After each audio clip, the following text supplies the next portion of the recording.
Esta es una guerra por la vida y la vamos a ganar. El vocero tributario. Entender que no hay que temerle al tema de la tributación. El acontecer noticioso a nivel nacional, local e internacional. Tenemos el bono familia. La información más importante y de actualidad. Esta es una lucha de todos, de cada uno de nosotros. Esto es el vocero tributario.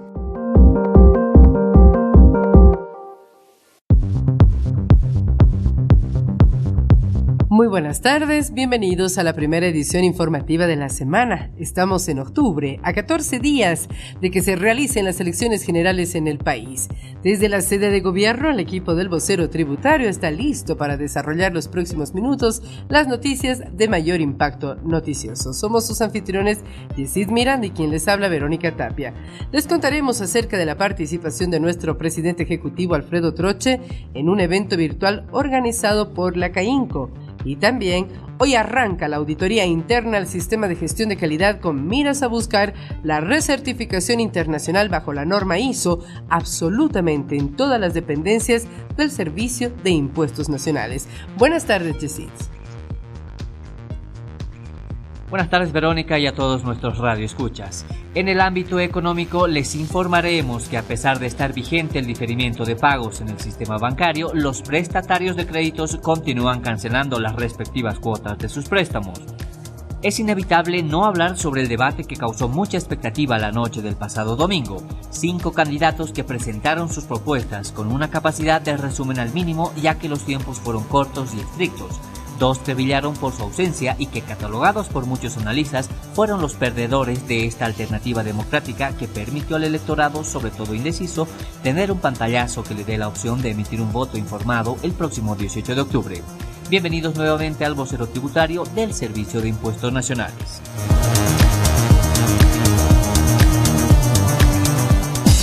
Ahora te presentamos nuestros titulares. El presidente del Servicio de Impuestos Nacionales, Alfredo Troche, participa en el panel virtual Tributación y Tecnología, organizado por la Embajada de Suiza y la CAINCO. El SIN lleva a cabo el proceso de auditoría interna como paso previo para obtener la recalificación de la certificación internacional al sistema de gestión de calidad bajo la norma ISO 9001-2015. El 65% de prestatarios de crédito bancario paga cuotas pese a vigencia de la ley de diferimiento. Bolivia registra 299 nuevos contagios de coronavirus. Debate entre 5 candidatos cierra con ataques al movimiento al socialismo, al Tribunal Supremo Electoral y evocación al fraude de octubre.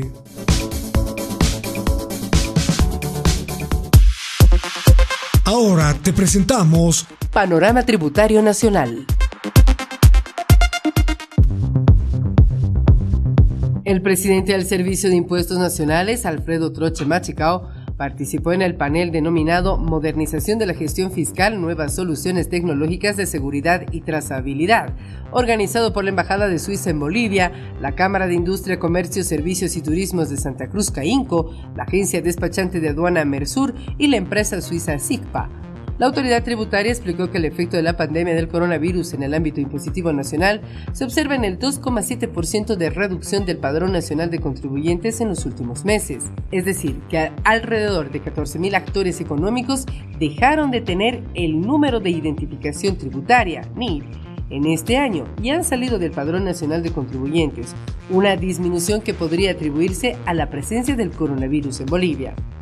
En ese sentido hemos tenido una caída de aproximadamente 2,7% de nuestro Padrón Nacional de Contribuyentes, y eso significa alrededor de 14.000 aproximadamente contribuyentes que han dejado de tener NIT y que han salido de ese padrón, que para nosotros debería ir más bien en forma ascendente, y que es el objetivo principal que, por supuesto, cada entidad tributaria debería buscar dentro de sus actividades. Ahí van a ver también en esta diapositiva que estamos presentando que la composición de los contribuyentes es como se muestra allá donde vemos en la parte guinda a todo el resto, los del régimen general, que son alrededor de 320.000 contribuyentes. Entonces, como bien les decía, esa es la composición del actual Padrón Nacional de Contribuyentes en Bolivia, donde la mayor parte está por supuesto, con el régimen general, 317.000 aproximadamente a estas fechas. Tenemos también una parte importante de 115.000 o 118.000 contribuyentes dentro de los regímenes especiales, como el régimen simplificado, el régimen agropecuario. Consideró necesario que desde la administración tributaria se desplieguen políticas tributarias creativas a fin de contribuir en el crecimiento del Padrón Nacional de Contribuyentes, lo cual repercutiría en el incremento de la recaudación impositiva. Además, no debería estimularse solo el registro de nuevos contribuyentes nacionales, sino también extranjeros, como la plataforma de entretenimiento Netflix, que en otros países paga impuestos. Es clave entender que el Servicio de Impuestos Nacionales tiene que tener diferentes formas creativas de atraer mayores recaudaciones, por ejemplo, que tienen que ver con identificar ciertas oportunidades de mejora para nuestras recaudaciones. Me pongo el ejemplo de la cobranza de impuestos a las empresas internacionales que actualmente operan en el país, pero que no tributan. Me refiero, por ejemplo, un ejemplo rápido, Netflix, que todo el mundo conoce, que en otros países sí tributan, pero acá no. Ese es solamente un ejemplo, pero que estoy seguro que son empresas muy serias también, que en el momento que se les diga que deben empezar a tributar, pues lo van a hacer sin ningún inconveniente. Lamentablemente no ha habido esa iniciativa anteriormente y es por eso que estamos nosotros trabajando con muchas identificaciones de estas oportunidades de mejora. También el hecho de especializar a nuestro equipo de trabajo operativo en las fiscalizaciones por sectores con conocimientos específicos de cada uno de los sectores empresariales para que la relación sea mucho más clara y mucho más entendible entre una parte y la otra, y eso no permita todos aquellos problemas que han ido sucediendo durante los últimos años, donde nos hemos visto con una imagen deteriorada por justamente el mal trabajo de algunas personas que tal vez no lo hacen por malos, sino que por poca preparación y por poca especialización que se han ido dando. El proceso de este trabajo que tiene que hacer para integrar a todos esos actores que estoy mostrando acá, para que todos encaucemos las diferentes actividades para una economía formal, es clave y necesario que el Servicio de Impuestos también lidere. En la próxima diapositiva podemos ver que la visión del Servicio de Impuestos Nacionales es ahora justamente la institucionalización. Lamentablemente esto no se ha ido haciendo durante los últimos años. El 2005, un claro ejemplo, ha sido la última sesión del directorio que ha tenido el Servicio de Impuestos Nacionales, y eso vamos a nosotros por lo menos dejar claramente establecido que se tiene que restaurar un directorio en esta institución para no dar el 100% de empoderamiento solamente a la presidencia ejecutiva, sino que tiene que haber por una necesidad saludable para la institución, un directorio que lo vamos a restituir. Para Troche, el Servicio de Impuestos Nacionales tiene una herramienta informática avanzada que contribuye en la recaudación tributaria y apoya al contribuyente en operaciones de carácter digital para que cumpla con mejor efectividad el pago de impuestos. Mencionó como un ejemplo de esa herramienta tecnológica la facturación en línea y sus 3 modalidades: la electrónica en línea, la computarizada en línea y el portal web en línea. Si pasamos a la otra diapositiva, este tipo de facturación tiene diferentes ventajas, estas modalidades, para el contribuyente. Por ejemplo, la seguridad y la rapidez en la emisión de facturas. Es una de las ventajas que ya se va a tener, por supuesto, cuando ya se empiece a utilizar esta herramienta. La reducción de los costos de facturación, adiós al papel, la simplificación de los procedimientos administrativos, la información oportuna para el contribuyente, la facilitación para el cumplimiento de los deberes formales también es una ventaja clara para el contribuyente.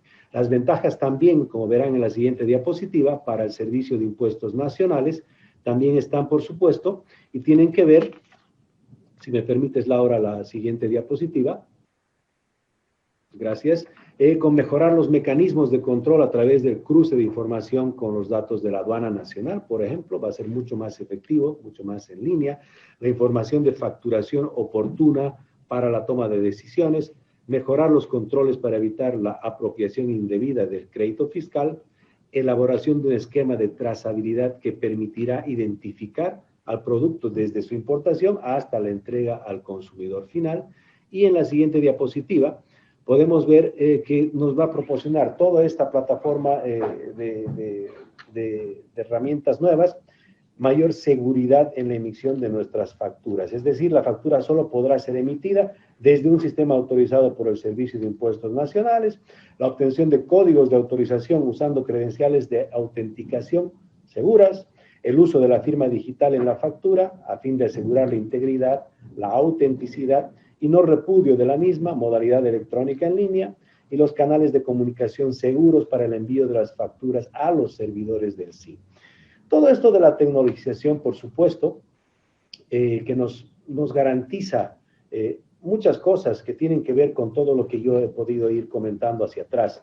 Nos disminuye, por supuesto, la corrupción. Todos sabemos que existen corrupción en el tema de las facturas manuales, en muchas de esas situaciones que nos permite cortarlas, nos permite trabajar de manera mucho más efectiva y mucho más rápida también en las fiscalizaciones, en los cruces de información, etcétera, y creemos que eso va a aportar muchísimo también a que nuestro padrón de contribuyentes en el tiempo vaya aumentando y vaya creciendo, lo que ha pasado, si vemos en la otra diapositiva, por ejemplo, en otros países que tienen que ver, por ejemplo, con Argentina, donde a partir de ya un tiempo de implementación de esto de la facturación electrónica, se han visto beneficiados a los pocos años con el 10% de incremento, si no me equivoco, de su padrón.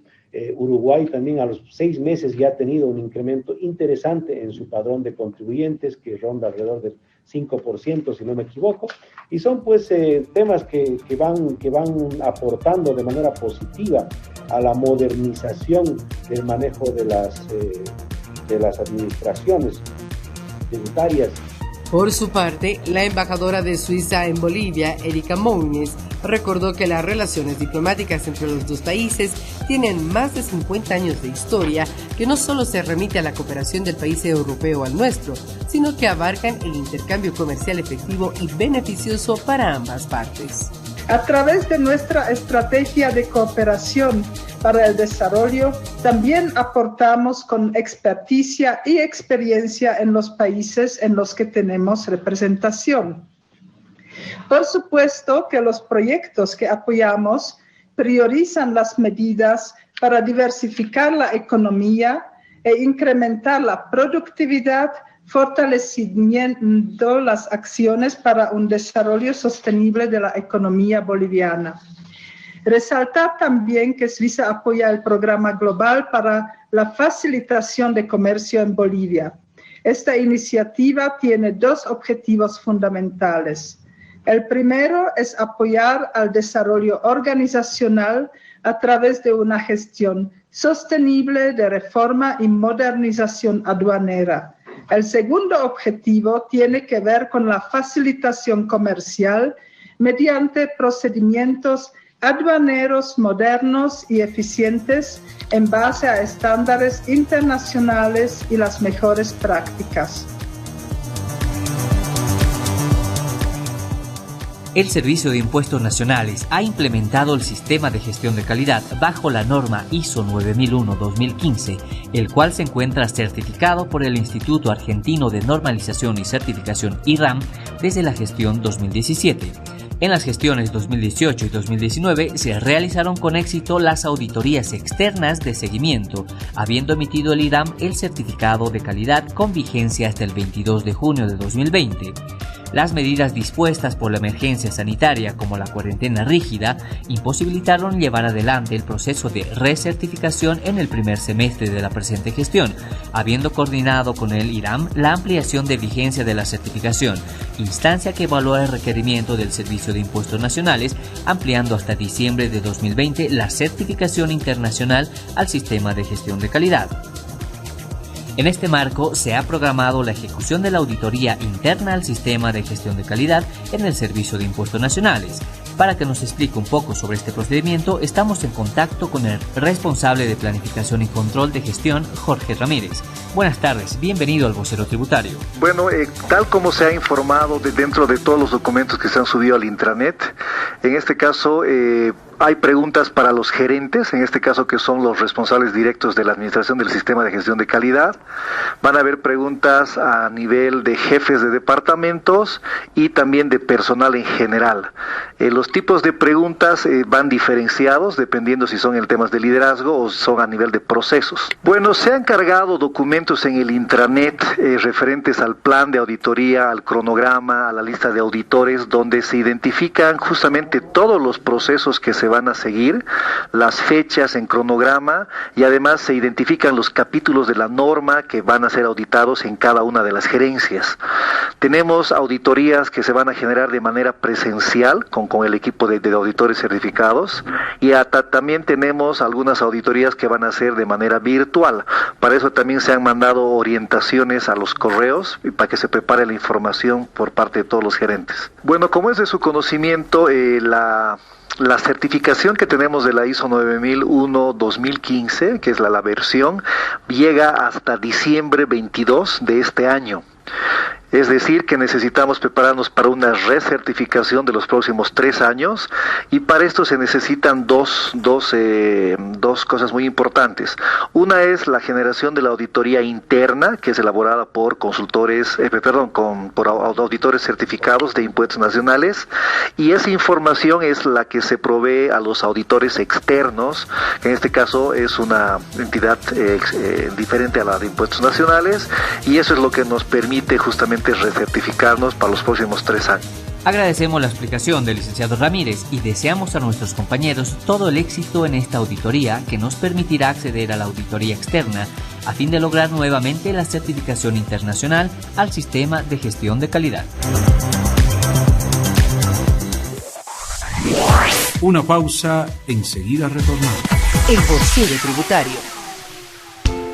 El Servicio de Impuestos Nacionales le recuerda cuáles son los pasos para formalizar una actividad económica con la inscripción en el Padrón Nacional de Contribuyentes y la apertura del número de identificación tributaria.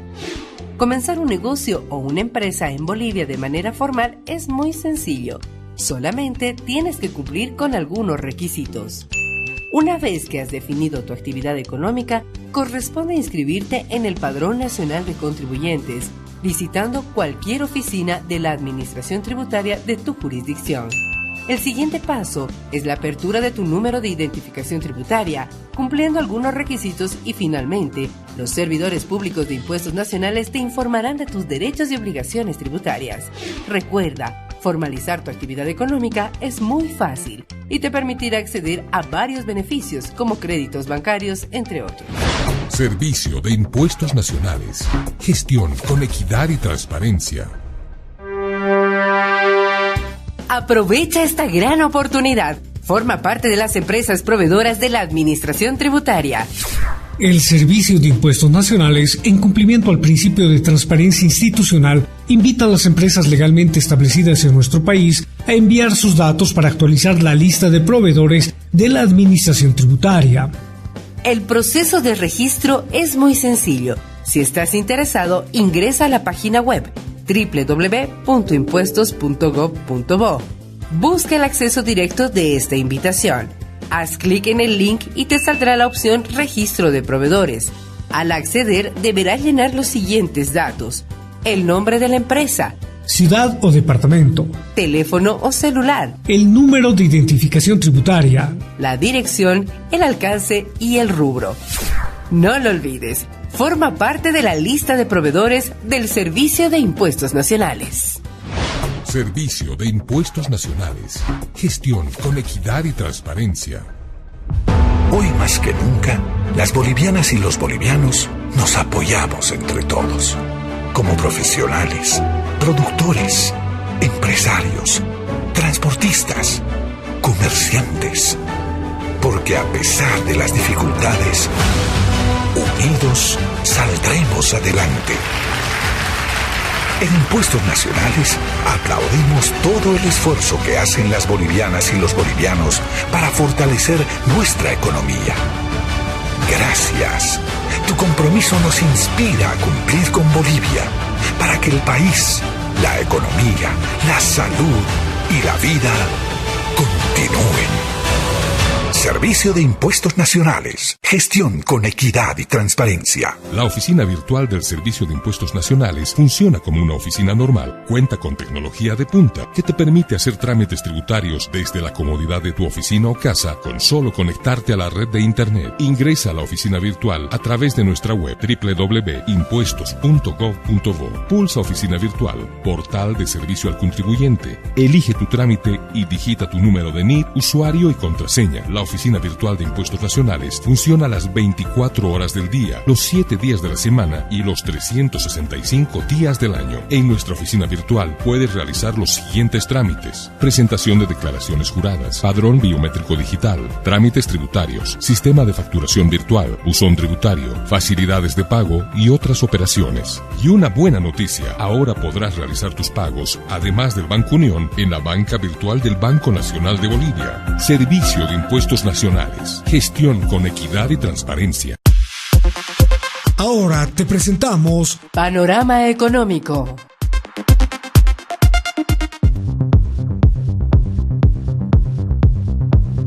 El ministro de Obras Públicas, Iván Arias, informó que el 65% de las personas que tienen créditos bancarios continuó pagando su deuda durante la pandemia, pese a la vigencia de la ley de diferimiento, que amplió el plazo hasta el 31 de diciembre de 2020. Del 100% que podía diferir su crédito, 65% pagó, a pesar de que podía diferir. ¿Y quiénes eran, de ese 65%, quiénes eran los que más habían pagado? El pequeño comerciante. El 90% de ese 65% era el pequeño comerciante que fue a pagar, porque es un gran pagador. El ministro Arias precisó que el 90% de las personas que continuó pagando las cuotas bancarias en los últimos 6 meses pertenece al sector de los pequeños comerciantes, a quienes calificó como grandes pagadores. Debido a la pandemia de COVID-19 y la cuarentena dispuesta por el gobierno nacional para tratar de contener la propagación del coronavirus, el órgano ejecutivo emitió en mayo de 2020 un decreto para diferir el pago de cuotas de créditos bancarios hasta septiembre de este año. Sin embargo, ante la demanda de sectores sociales como el transportista, microempresarial y gremial, el 31 de agosto el Senado sancionó una ley para ampliar el plazo del pago de cuotas hasta el 31 de diciembre de 2020. Arias consideró el pago de cuotas de crédito bancario como una buena señal para esperar una pronta recuperación económica, aunque reafirmó la necesidad de que el Estado continúe con el apoyo a los productores y otros sectores económicos, tarea que no debería desatender el próximo gobierno. Ahora te presentamos Panorama Social. El Ministerio de Salud reportó este domingo 299 nuevos casos de COVID-19, de los cuales el departamento de Tarija registró 138, es decir, el 46% del total de nuevos contagiados. Con los últimos datos oficiales, el departamento de Tarija sigue exponiendo las cifras más altas de contagios consecutivamente desde el 15 de septiembre de este año. Este domingo el departamento de Potosí registró 55 nuevos casos de coronavirus, Santa Cruz 43, Chuquisaca 24, La Paz 14, Oruro 13 y Cochabamba 12. Con estas cifras, el total de los infectados en el país subió a 136.868 casos.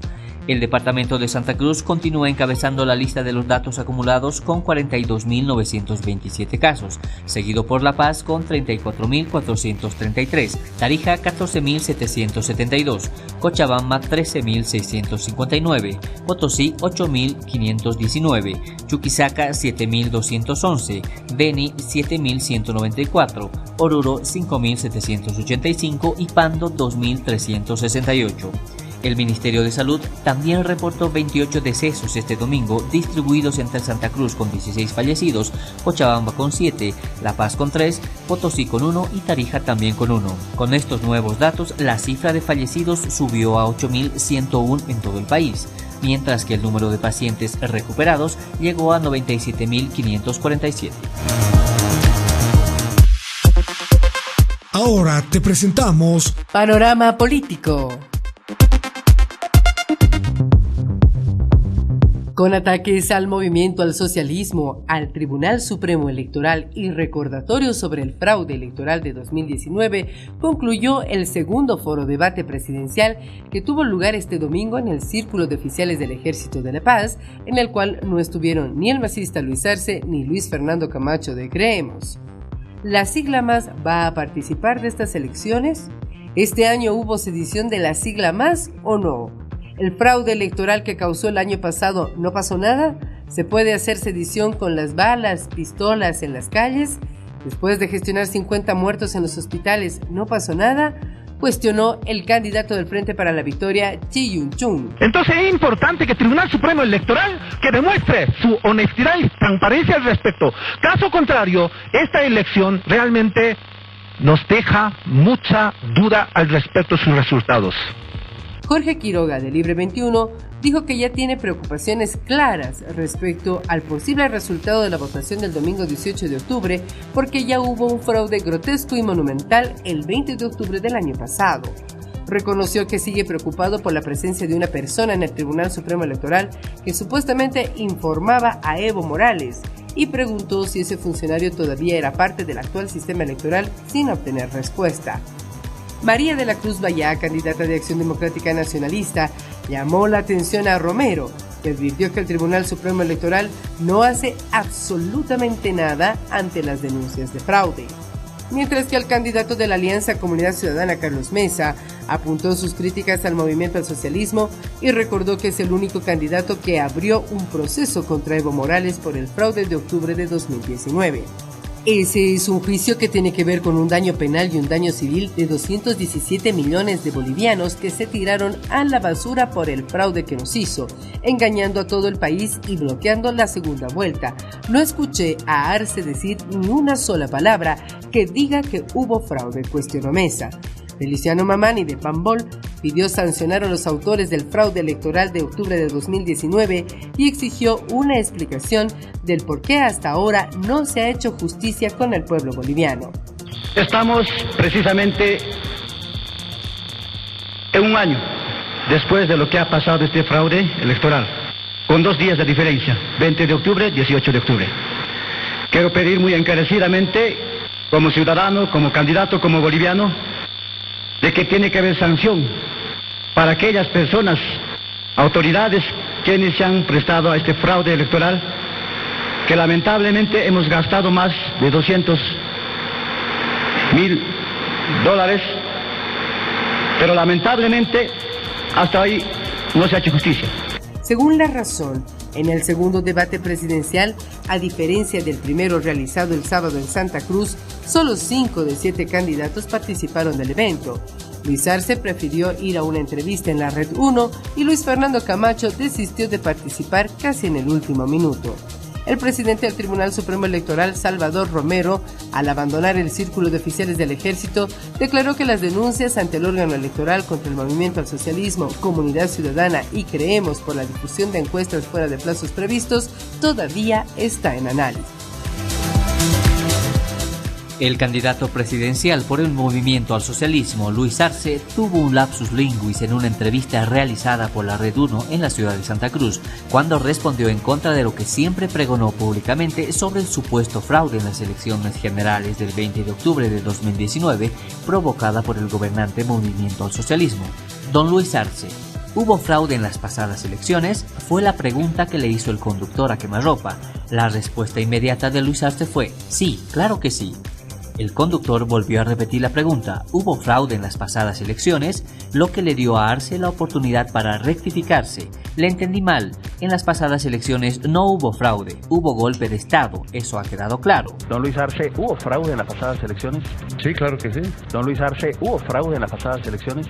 Sí, claro que sí. ¿Hubo fraude? Perdón. ¿Hubo fraude en las pasadas elecciones? En las pasadas elecciones. ¿Sí? No, le entendí mal. No, en las pasadas elecciones no hubo fraude, hubo golpe de Estado. Eso creo que ha quedado claro. La OEA habló de fraude electoral. La OEA patrocinó el golpe de Estado.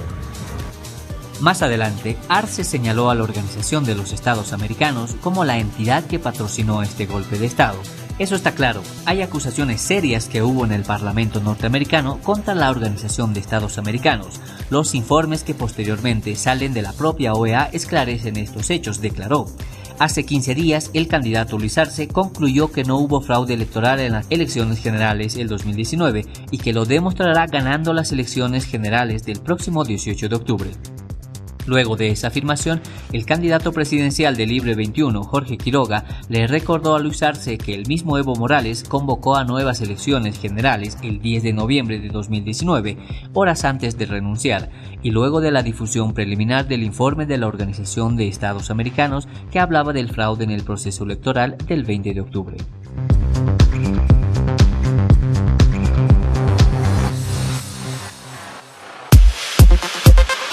Ahora te presentamos Panorama Deportivo.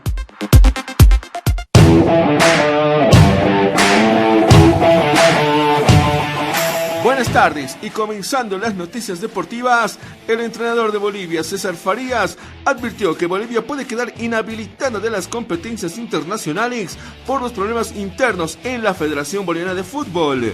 El timonel de nacionalidad venezolana respaldó su comentario indicando que el desconocimiento de la reglamentación de los estatutos por parte de los dirigentes puede derivar en una intervención de la FIFA, producto de la injerencia del Estado en el conflicto que persiste en el ente federativo como consecuencia de la pugna entre dos dirigentes. Marcos Rodríguez y Robert Blanco lidian por la silla presidencial desde el fallecimiento de César Salinas el pasado 19 de julio. Esperemos que los problemas dirigenciales se lleguen a solucionar.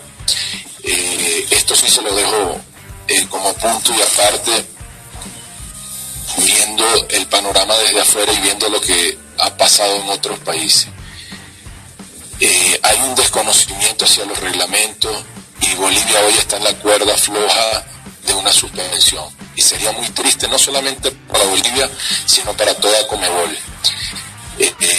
Yo invito a los dirigentes que se puedan sentar, ver bien los estatutos, no desde una situación leguleya confrontal desde donde uno puede ganar sacando una partida que me favorezca, sino como país, porque la intervención de FIFA no está lejana a todo lo que está sucediendo. A los amigos del gobierno, que Bolivia está próximo a unas elecciones, sepan también que una mala decisión de injerencia del gobierno dentro del fútbol puede dejar sin fútbol a uno de los 10 miembros de Conmebol, y eso sería trágico. El entrenador de la selección nacional reiteró su pedido al gobierno nacional para que se analice con cuidado los pasos que pretende dar respecto al problema interno en la Federación Boliviana de Fútbol, porque una mala decisión podría tomarse como injerencia estatal. Farías aseguró que no se parcializa con nadie y admitió su inquietud porque el conflicto persiste y si no se encuentra la luz al final del túnel puede ocasionar un gran perjuicio al balompié boliviano, porque quedaría al margen de toda competición internacional. El viceministro de Deportes, Augusto Chávez, convocó a Rodríguez y Blanco a una reunión para destrabar el problema de la federación. Es una vergüenza lo que está pasando. La que queda mal es la selección nacional, señaló el viernes la autoridad gubernamental. Respecto al partido con Brasil, Farías adelantó que convertirán las debilidades en fortalezas para sacar adelante el partido ante el seleccionado del vecino país. Según Farías, la selección nacional está en proceso de cambio, pero con los pies sobre la tierra. Ayer, la Verde cumplió 47 días de preparación, habiendo sumado 88 horas de trabajo en campo en 5 triples turnos, 28 dobles y 10 simples. Según los tiempos, cada futbolista acumuló un promedio de 340 kilómetros en esta fase de entrenamientos. Continuamos hablando de la selección nacional. Confirmada la inasistencia de la verde de los futbolistas de Bolívar y Wilstermann, el director técnico César Farías echará mano de los jugadores que tiene para enfrentar a Brasil este viernes en Sao Paulo y el martes 13 de octubre en el estadio Hernando Siles de La Paz por la primera y segunda fecha de las clasificatorias al Mundial de Qatar 2022 respectivamente. Esto no quiere decir que le cerramos la puerta a los jugadores para nada, que nosotros esperamos que arranque el campeonato boliviano y que podamos seguir viéndolo, pero hoy hemos tenido que tomar la decisión de no tener más controversias que no le hacen bien a la selección, que lamentablemente no podemos aplicar el plan A que teníamos, pero pudimos tener un plan B ante la acción y que nosotros hoy creemos que lo más sano para todos es no entrar en una guerra periodística o que llega o que no llega, y después la otra es que también te encuentras en incertidumbre. Mañana te paras con el pie izquierdo y te dicen que se te van unos jugadores. Nosotros nos han sacado 3 jugadores que tuvieron 40 días trabajando con nosotros. En vista de esta situación pandémica, en vista de esta situación de conflicto dirigencial, en vista de que hay personas que tienen un criterio distinto, nosotros creemos que con lo que mejor podemos competir es con lo que tenemos, que nos han dejado todo y lo queremos demostrar. 17 futbolistas de Bolívar y 8 de Wilstermann quedaron al margen del equipo nacional por determinación de sus directivos. En ese contexto, el timonel de la selección nacional anunció que los legionarios que fueron llamados serán tomados en cuenta para la contienda con la albiceleste y no alinearán el equipo de visitante frente a Brasil. Es así que el mediocampista Alejandro Chomacero del Puebla de México y el delantero Marcelo Martins del Cruzeiro de Brasil integrarán el onceno que hará frente a la Argentina el martes, como también Jaume Cuellar del Spal de Italia. Según los tiempos, entre tanto, Boris Céspedes del Servette de Suiza formará parte del plantel que visitará a Brasil en el estreno de las clasificatorias al Mundial de Qatar 2022. Continuamos con más información. Para jugar este martes 13 de este mes ante Bolivia en el estadio Hernando Siles, la selección de Lionel Messi llegará a La Paz el domingo 11.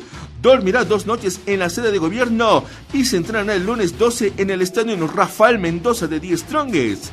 Ayer en Argentina se difundió el cronograma de trabajo del albiceleste antes de encarar la eliminatoria sudamericana. El cuerpo técnico de la selección argentina cambiará la estrategia habitual.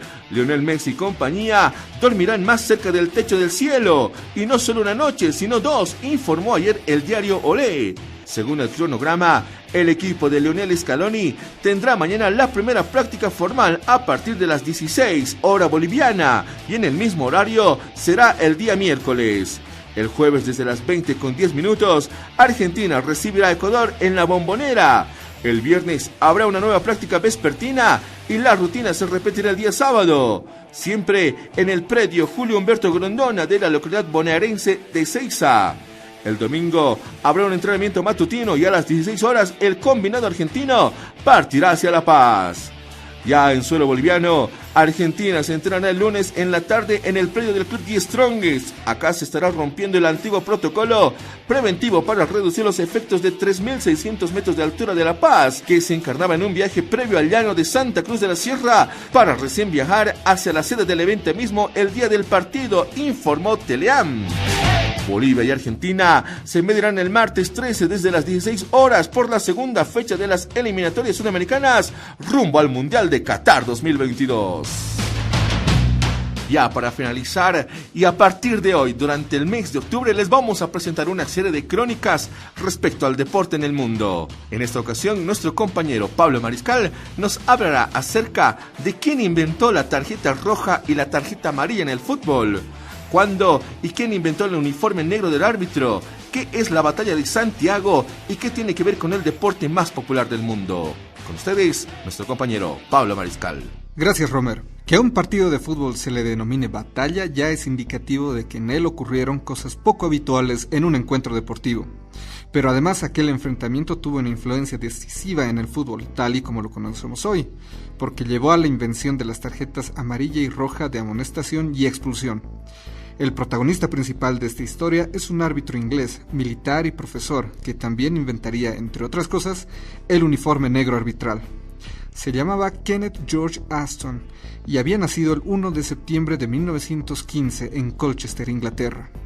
A los 21 años ya ejercía como árbitro en categorías inferiores, actuando como juez de línea en los superiores de la Liga Inglesa de Fútbol. La Segunda Guerra Mundial la pasó en el Regimiento Real de Artillería y el Ejército del Raj de la India, terminando la contienda con el grado de teniente coronel. Volvería a arbitrar partidos de fútbol en 1946. Hasta entonces los colegiados utilizaban chaquetas de tweed, lana áspera y resistente típica de Escocia, sobre camisas y pantalones blancos. Pero Aston, por su condición de ex militar, solía frecuentar tiendas de excedentes de guerra, y en una de esas ocasiones encontró una chaqueta negra con abundantes bolsos que pensó que le sería muy útil en los partidos. Se compró 2 y un par de pantalones cortos igualmente negros. Empezó a utilizarlos en los encuentros que arbitraba y poco a poco el resto de colegas le imitó. Había nacido el uniforme clásico del árbitro de fútbol. Al año siguiente se encontraba arbitrando un partido en medio de la niebla.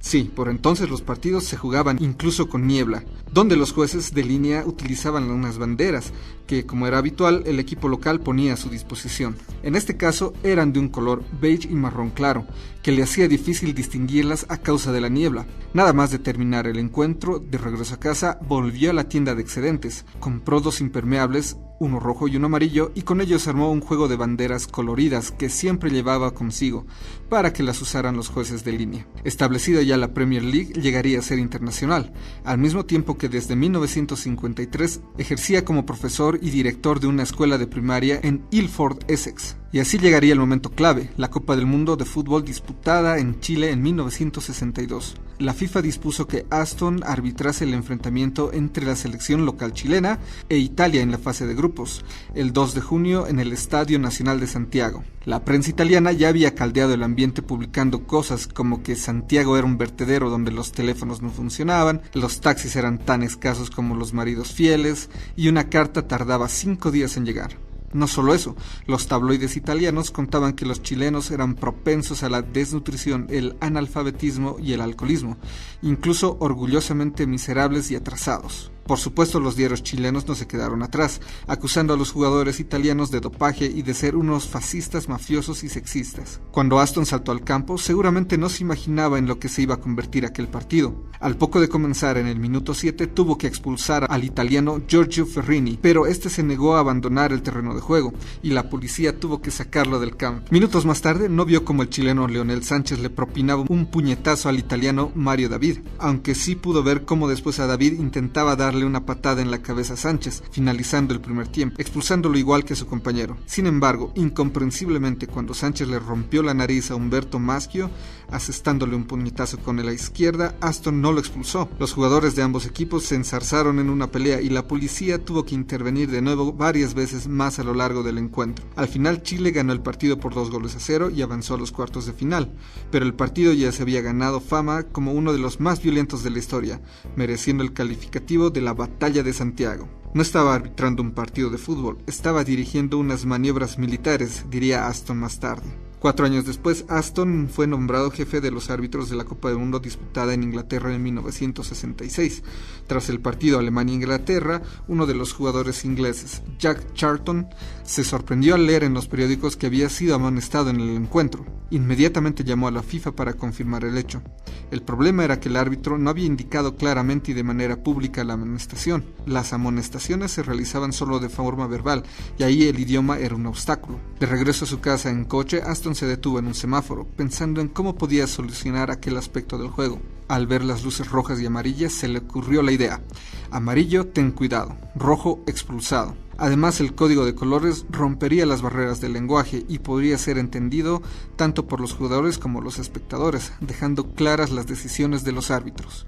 La primera vez que se utilizaron en competición oficial las tarjetas roja y amarilla fue en el siguiente Campeonato del Mundo, en México de 1970, y a partir de entonces fueron adoptadas oficialmente por todas las federaciones. La escala para determinar cuándo se mostraba una tarjeta amarilla o una roja se basó en los incidentes de la Batalla de Santiago. Aston fue condecorado en 1997 como miembro de la Orden del Imperio Británico. Falleció el 23 de octubre de 2001 a la edad de 86 años. Volvemos contigo, Romer. Gracias, Pablo, por brindarnos esta breve reseña histórica. Será hasta el día de mañana con las noticias deportivas. Estás escuchando por RCT Radio Cultura Tributaria El Vocero Tributario.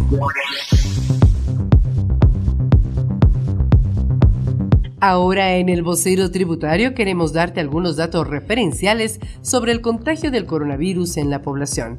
La probabilidad de contagio de una persona portadora del COVID-19 que no utiliza el barbijo o lo usa de manera incorrecta frente a alguien que sí utiliza el barbijo es del 70%. Una persona portadora del coronavirus que sí usa el barbijo frente a otra que no utiliza el barbijo reduce el riesgo de contagio en un 5%. Si todas las personas asumen las medidas de bioseguridad de manera frecuente, utilizando correctamente el barbijo, lavando o desinfectando sus manos constantemente y manteniendo un distanciamiento físico, el riesgo de contagio es solamente de 1,5%. Es por todo esto que desde el Vocero Tributario instamos a las personas a mantener las medidas de protección contra el coronavirus para evitar un nuevo incremento de contagios en la población. No bajemos los brazos en ningún momento porque cuidarse es responsabilidad de todos. Gracias por su sintonía. Con nosotros será hasta el día de mañana. Buenas tardes. Permiso.